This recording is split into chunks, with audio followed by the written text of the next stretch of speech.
नमस्कार दोस्तों, स्वागत है आप सभी का सौम्या लॉ स्टडी में। और मेरा नाम है हरिप्रसाद। और आपने देखा होगा कुछ दिनों पहले जो यूपी के कानपुर के विकास दुबे एनकाउंटर हुआ, और अपन राजस्थान की बात करें तो राजस्थान में आज से लगभग 3 वर्ष पहले आनंदपाल सिंह एनकाउंटर हुआ।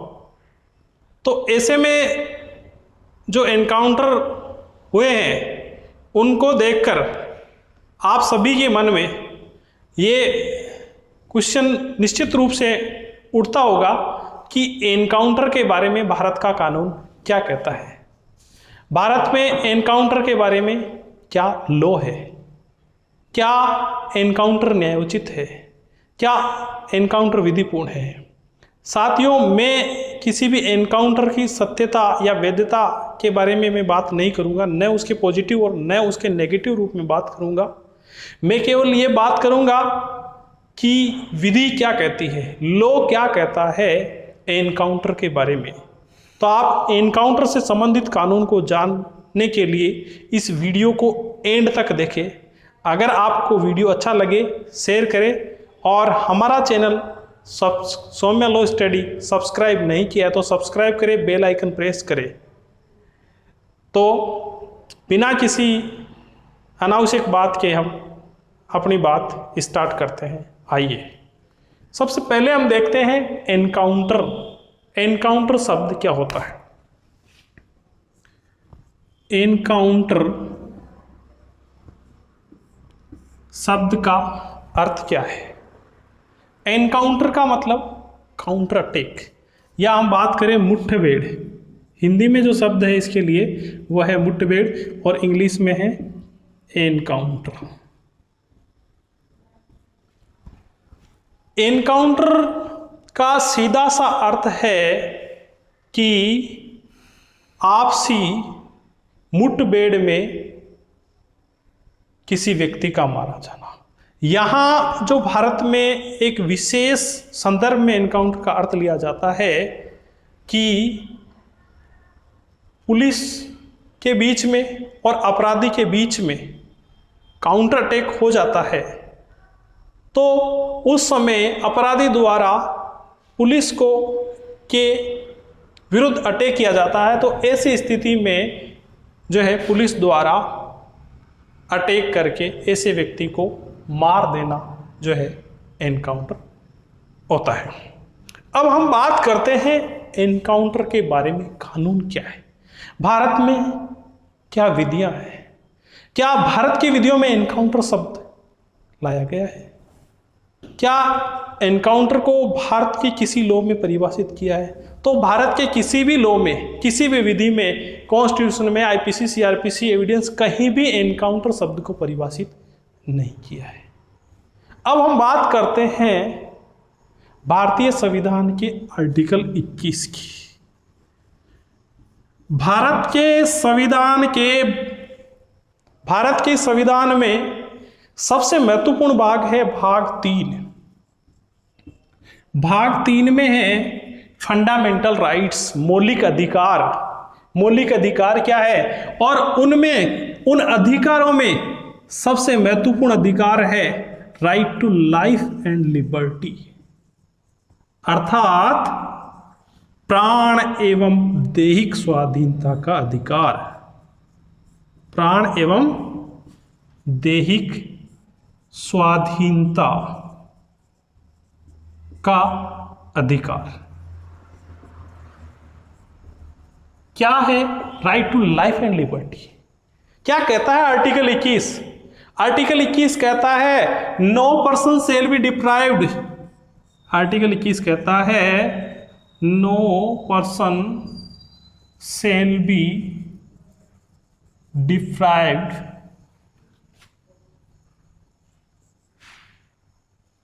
No person shall be deprived his life और liberty, his life and liberty, अर्थात किसी भी व्यक्ति की प्राण एवं दैहिक स्वाधीनता को वंचित नहीं किया जा सकता।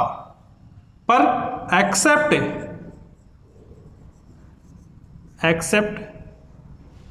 प्रोसीजर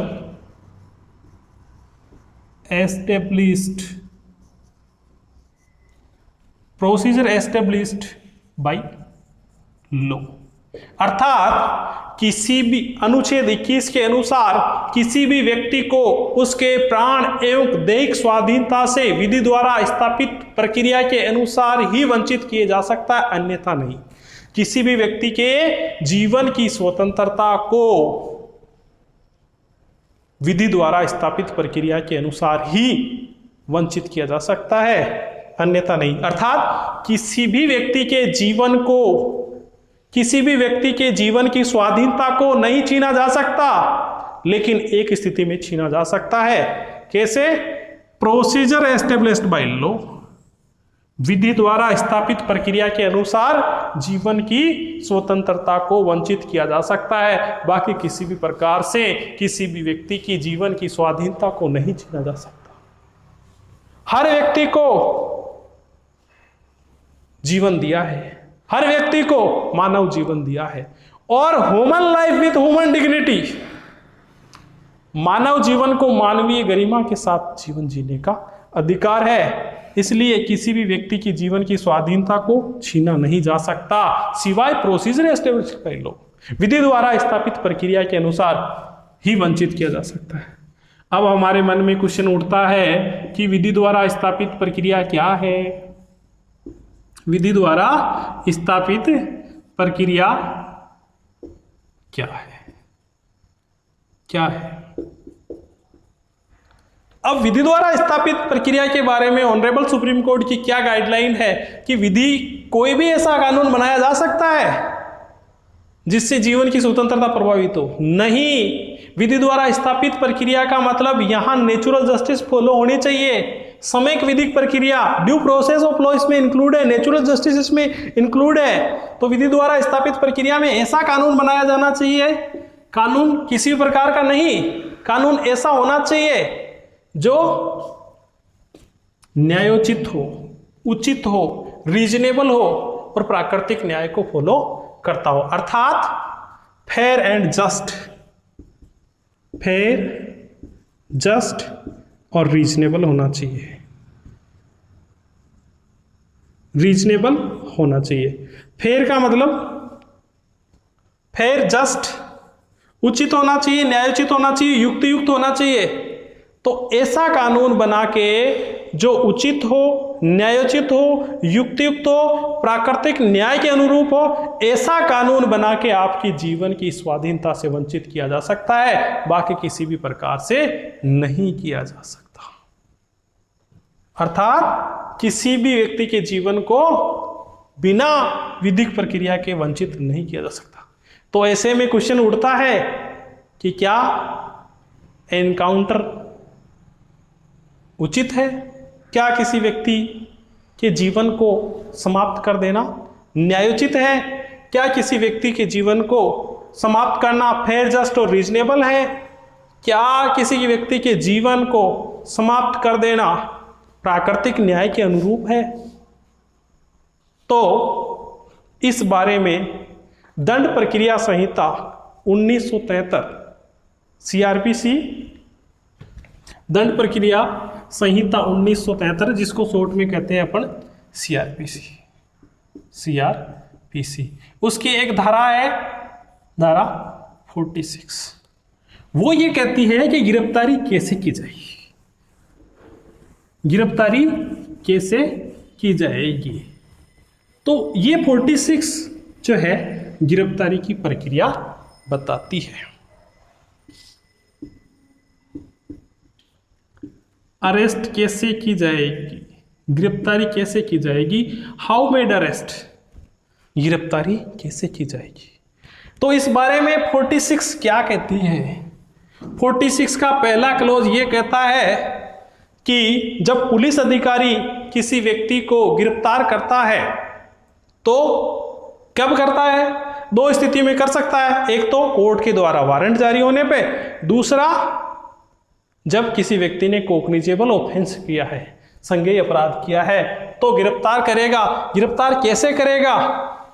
तो गिरफ्तार करने वाले व्यक्ति को, जैसे मान लो एक्स नाम के व्यक्ति को गिरफ्तार करना है तो ऐसे व्यक्ति के शरीर को परिरुद्ध करेगा, छुएगा, उस व्यक्ति के शरीर को छुएगा, परिरुद्ध करेगा। कब तक? जब तक कि खुद जो है अपने मन वचन से पुलिस को सुपुर्द नहीं कर दे, तब तक उसके शरीर को छुएगा। लेकिन सीआरपीसी की धारा 46 का क्लोज सेकंड ये कहता है कि अगर ऐसा व्यक्ति गिरफ्तार जिसको किया जाना वो महिला है तो उसके शरीर को नहीं छुएगा और शिष्टाचार का पूरा ध्यान रखेगा। लेकिन सीआरपीसी की धारा 46 का close third is very most, ये क्या कहता है? 46 का सीआरपीसी की धारा, दंड प्रक्रिया संहिता की धारा 46 का जो क्लोज थर्ड है वो ये कहता है कि पुलिस गिरफ्तारी के दौरान उन सभी साधनों को काम में ला सकती है जो उसको गिरफ्तारी के लिए आवश्यक हो। तो ऐसे में क्वेश्चन ये उठता है कि क्या ऐसी गिरफ्तारी के दौरान पुलिस किसी व्यक्ति की मृत्यु कारित कर सकती है? ये क्वेश्चन हमारे जहन में उठता है कि क्या सब साधनों को काम में ला सकते हैं, तो क्या ऐसे व्यक्ति की मृत्यु कारित की जा सकती है? तो ऐसे में व्यवस्था यह है कि किसी भी व्यक्ति को गिरफ्तारी के दौरान उस व्यक्ति की मृत्यु कारित नहीं की जा सकती है जब तक कि जिस मामले में उस व्यक्ति को गिरफ्तार किया जाना है वो मामला मृत्युदंड और आजीवन कारावास से दंडनीय नहीं हो। मृत्युदंड या आजीवन कारावास से दंडनीय नहीं हो। तो सीधा सा आंसर यह आता है कि जब मामला मृत्युदंड और आजीवन कारावास से दंडनीय है, जब मामला कैपिटल पनिशमेंट लाइफ इम्प्रिजमेंट से पनिशेबल है, ऐसी स्थिति में पुलिस गिरफ्तारी के दौरान किसी व्यक्ति की मृत्यु कारित कर सकती है। लेकिन साधनों का उतना ही उपयोग में लाया जाएगा जितना पर्टिकुलर फैक्ट को लेकर, उस मामले को लेकर जितना आवश्यक हो उतना ही साधनों को काम में लाया जाएगा। और किसी व्यक्ति की मृत्यु तब तक कारित नहीं की जा सकती जब तक कि मामला मृत्युदंड आजीवन कारावास से दंडनीय नहीं हो। तो यहां पे आपके क्वेश्चन का आंसर मिलता है कि जब मामला मृत्युदंड और आजीवन कारावास से दंडनीय हो और गिरफ्तारी में वो व्यक्ति बलात् प्रतिषेध करता है, बलपूर्वक गिरफ्तारी का विरोध करता है, ऐसी स्थिति में पुलिस सब साधनों को काम में ला सकती है जो गिरफ्तारी के लिए आवश्यक हो। लेकिन उस व्यक्ति की मृत्यु तब तक कारित नहीं कर सकती जब तक कि मामला मृत्युदंड आजीवन कारावास से दंडनीय ना हो। अर्थात कोई व्यक्ति बलपूर्वक प्रतिरोध करता है गिरफ्तारी का, तब पुलिस सब साधनों को काम में ला सकती है और मामला मृत्युदंड आजीवन कारावास से दंडनीय तो जो है गिरफ्तारी के दौरान मृत्यु कारित कर सकती है। तो एक स्थिति तो यह है जब मृत्यु कारित कर सकती है। दूसरी स्थिति हम बात करते हैं वो सभी को प्राप्त है, आईपीसी का सेक्शन 100, भारतीय दंड संहिता की धारा 100 की भी हम बात करेंगे। आईपीसी का फुल नेम भारतीय दंड संहिता, इंडियन पिनल कोड 1860, इसकी धारा है 100। धारा 100 क्या कहती है? धारा ये 100 कहती है सभी व्यक्तियों के लिए है, चाहे पुलिस अधिकारी हो या नहीं हो, लोक सेवक हो या नहीं हो, हर व्यक्ति के लिए धारा 100 प्रोटेक्शन देती है कि 7 स्थितियों में अपनी प्राइवेट प्रतिरक्षा का अधिकार है। ये कहती है धारा 100 कि कब कोई व्यक्ति शरीर की, चाहे स्वयं का हो या अन्य का हो, स्वयं की या अन्य के शरीर की प्रतिरक्षा में मृत्यु कारित की जा सकती है। तो धारा 100 ये कहती है कि कब किसी व्यक्ति के शरीर की, चाहे स्वयं का हो या दूसरे व्यक्ति का हो, शरीर के बचाव में कब कोई व्यक्ति अन्य व्यक्ति की हत्या नहीं मृत्यु कारित कर सकता है, इस बारे में धारा 100 है। तो धारा 100 में 7 ऐसी कंडीशन दी गई है जब किसी व्यक्ति की मृत्यु कारित की जा सकती है। साथ कौन कौन सी कंडीशन है? नंबर 1, अगर कोई व्यक्ति किसी व्यक्ति को मृत्यु कारित करने के आशय से हमला करे तो उसके बचाव में अगर बचाव पॉसिबल नहीं हुआ और ऐसा बचाव नहीं किया गया तो उस व्यक्ति को मार ही देगा। ऐसी स्थिति में वो व्यक्ति उसको मारे उससे पहले बचाव में, प्रतिरक्षा में उस व्यक्ति की मृत्यु कारित कर सकता है। तो यहाँ पे पुलिस अधिकारी पे अगर जिस व्यक्ति को गिरफ्तार किया जाना है वो व्यक्ति ऐसा अटैक करे कि उसकी जान ले ही लेगा, ऐसी स्थिति में उस व्यक्ति की मृत्यु कारित कर सकता है। अर्थात बचाव में पुलिस अधिकारी मृत्यु कारित कर सकता है। इसके अलावा 6 कंडीशन और है। अगर कोई व्यक्ति किसी व्यक्ति के घोर उपरति कारित करने के आशय से हमला करता है तो भी बचाव में मृत्यु कारित की जा सकती है। अगर कोई व्यक्ति किसी व्यक्ति के विरुद्ध प्रकृति की व्यवस्था के विरुद्ध काम तृष्णा की दृष्टि से हमला करता है तो मृत्यु कारित की जा सकती है। किसी महिला के साथ बलात्कार का प्रयास किया जा सकता है तो बचाव में मृत्यु कारित की जा सकती है। और अगर व्यपरण उपहरण करने के आशय से हमला किया जाता है तो बचाव में मृत्यु कारित की जा सकती है। सदोष परिरोध करने के आशय से हमला किया जाता है तो बचाव में मृत्यु कारित की जा सकती है। और 7वीं स्थिति एसिड अटैक अगर किसी व्यक्ति पर किया जाता है तो मृत्यु कारित की जा सकती है। लेकिन यहाँ केवल हम यहाँ देख रहे थे कि जब किसी पुलिस अधिकारी पर मृत्यु कारित करने के आशय से हमला किया जाए, अर्थात जब वो गिरफ्तार कर रहा है तब उस दौरान अगर उस पर अटैक होता है तो अटैक से बचाव में मार सकता है। तो 2 स्थितियां आ गई यहाँ पे। सेक्शन 46 ऑफ CRPC में गिरफ्तारी के दौरान उन सभी साधनों को काम में ला सकता है जो गिरफ्तारी के लिए आवश्यक हो। अगर मामला मृत्युदंड आजीवन कारावास से दंडनीय है और गिरफ्तारी नहीं हो रही है तो वहां पे मृत्यु भी कारित की जा सकती है। दूसरी स्थिति धारा 100 में प्राइवेट प्रतिरक्षा के अधिकार में भी पुलिस अधिकारी मृत्यु कारित कर सकता है। तो ये हमने जो है लो देखा। अब देखते हैं सुप्रीम कोर्ट की गाइडलाइन क्या कहती है एनकाउंटर। ऑनरेबल सुप्रीम कोर्ट ने क्या कहा है? तो सुप्रीम कोर्ट की गाइडलाइन क्या है इसके बारे में केस लो है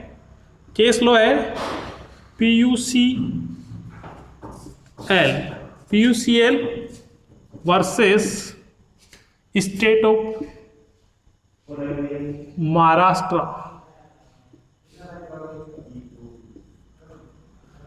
PUCL versus state of Maharashtra 2014 का केस है।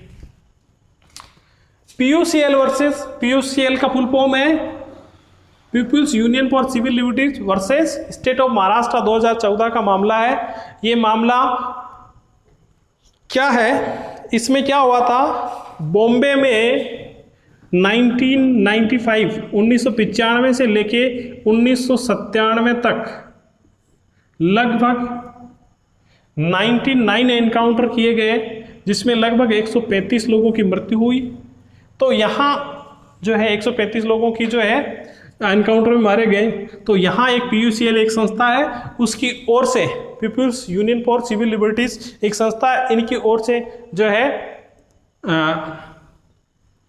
महाराष्ट्र हाईकोर्ट में एक PIL लगी, पब्लिक इंटरेस्ट लिटिगेशन। और वहाँ पे जो महाराष्ट्र हाईकोर्ट ने जजमेंट दिया, फिर PUCL उस जजमेंट से सेटिस्फाई नहीं हुआ, फिर उस जजमेंट की अपील की गई सुप्रीम कोर्ट में। तो सुप्रीम कोर्ट ने ये 2014 में ये जजमेंट दिया और उसमें महत्वपूर्ण जो है दिशा निर्देश एनकाउंटर के बारे में सुप्रीम कोर्ट ने गाइडलाइन जारी की है। तो सुप्रीम कोर्ट की गाइडलाइन क्या कहती है? तो इसमें सुप्रीम कोर्ट की गाइडलाइन ये कहती है कि अगर एनकाउंटर होता है तो उसकी निष्पक्ष जांच की जानी चाहिए, यानी कि निष्पक्ष जांच की बात की गई। निष्पक्ष जांच या तो दूसरे स्टेट की इन्वेस्टिगेशन एजेंसी से की जानी चाहिए या फिर जो है निष्पक्ष जांच जो है CBI के द्वारा की जानी चाहिए। दूसरी बात, जब एनकाउंटर होता है तो आपने देखा होगा DK बसु का जजमेंट भी है कि अगर कस्टोडियल डेथ जहाँ पे होती है जहां अभिरक्षा में मृत्यु होती है तो वहां पे जो है मृत्यु के कारणों की समीक्षा 174 और 176 में एक इंक्वेस्ट रिपोर्ट तैयार की जाती है। जहां संदिग्ध परिस्थितियों में मृत्यु होती है तो वहां पे ऐसी जांच जुडिशियल ऑफिसर के द्वारा की जानी चाहिए, वहां पे ऐसी जांच न्यायिक मजिस्ट्रेट के द्वारा की जानी चाहिए। ऐसी जांच में एक रिपोर्ट तैयार की जानी चाहिए जिसमें मृत्यु के कारण क्या है, कॉज ऑफ डेथ क्या है, उनका स्पष्ट उल्लेख हो।